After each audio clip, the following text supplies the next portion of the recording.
జై శ్రీమన్నారాయణ. అందరికీ నమస్కారం అండి. ఈరోజు ఈ వీడియోలో రామాయణంలో అనవసరంగా నిందించిన వాళ్ళకి ఏం జరిగిందో తెలుసుకుందాం. చివరిదాకా వినండి, లైక్ చేయండి, షేర్ చేయండి, కామెంట్ చేయండి, సబ్స్క్రైబ్ చేయకపోతే సబ్స్క్రైబ్ చేయండి, సపోర్ట్ చేయండి. ఈ విషయాల్లోకి వద్దాం. మనం ఒకటి గుర్తుపెట్టుకోవాలండి, ముఖ్యంగా ఎవరిని నిందిస్తామో వాళ్ళ ఉసురు కారణంగానే మనం దెబ్బతింటాం. గుర్తుపెట్టుకోండి, అనుమానం ఏమీ లేదు. తొందరపాటు మాట, తిట్టు ఎవరినైనా మనం బంధువుల్లో కానీ మిత్రుల్లో కానీ నీలాపనిందలు వేసి తిట్టే ముందు బాగా ఆలోచించుకోవాలి. అనవసరంగా నిందించిన వాళ్ళు రామాయణంలోనే బాధపడ్డారు. మహానుభావులు, మామూలు వారు కాదు. అగ్ని ప్రవేశం అప్పుడు సీతాదేవిని అనేక మాటలు అన్నాడు రామాయణంలో రాముడు. ఇప్పటికీ దాన్ని విమర్శిస్తారు హేతువాదులు చాలామంది. పూర్తిగా చదవక, రామాయణం చదవక, వినక, విషయం తెలియక అన్నాడు రాముడు. అనేక రకాల మాటలు అన్నాడు. భర్తగా నిన్ను కాపాడాను నేను, నీ ఇష్టం వచ్చిన చోటకి వెళ్ళిపోవచ్చు, అంతకంటే అవమానం ఉందా? ఆ మాట రాముడి నోట ఎందుకు వచ్చిందో తెలుసా? సీతాదేవి కూడా అంత మాటనే లక్ష్మణునికి అందమ్మ. తెలుసుకోండి. రామాయణం తెలుసుకోకుండా మాటలు ఆడకండి.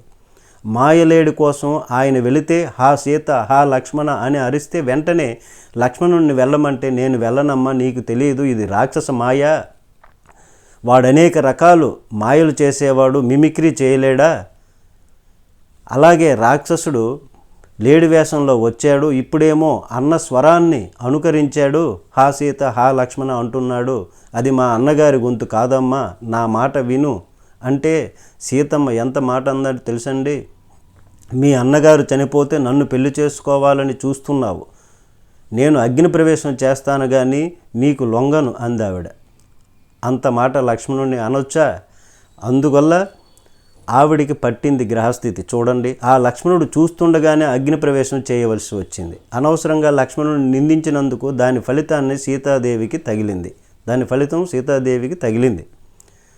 లక్ష్మణుడు కూడా తక్కువవాడేం కాదండి, ఆవేశపరుడు. అసలు వీళ్ళకి రాముడు అన్నయ్య కాకపోతే వీళ్ళ చరిత్ర వేరేగా ఉండేది, వేరే రకంగా ఉండేది. లక్ష్మణుడు, భరతుడు రాముని దగ్గరికి రావటానికి అరణ్యానికి వస్తాడు. మంది మార్బలంతో, మేళ తాళాలతోటి, జనులతోటి, అలాగే మంత్రులతోటి, బ్రాహ్మణులతోటి వస్తాడు. ఆ హడావిడి కోలాటము రాముడు చూస్తాడు.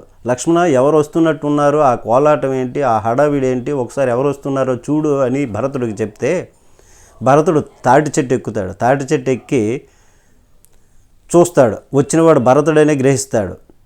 అప్పుడు అంటాడు, అన్న, నిన్ను నన్ను చంపడానికి ఆ దుర్మార్గుడు భరతుడు వస్తున్నాడు అని అంటాడు.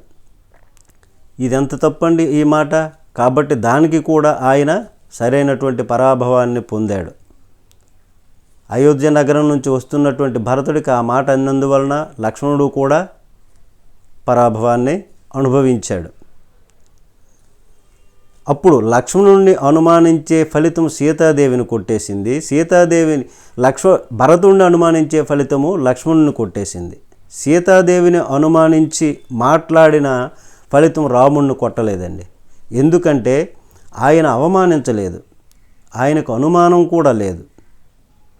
కేవలము ఆవిడ వేదవతి దేవిగా అరణ్య పర్వంలో నుంచి మాయమైంది. మళ్ళీ వేదవతి వెళ్ళి సీతాదేవి రావాలంటే ఈ మాటలన్నీ అనాలి, ఆవిడ అగ్ని ప్రవేశం చెయ్యాలి. అందుకోసం రాముడు అన్నాడు. రాముడు పరమాత్మ, పరబ్రహ్మ.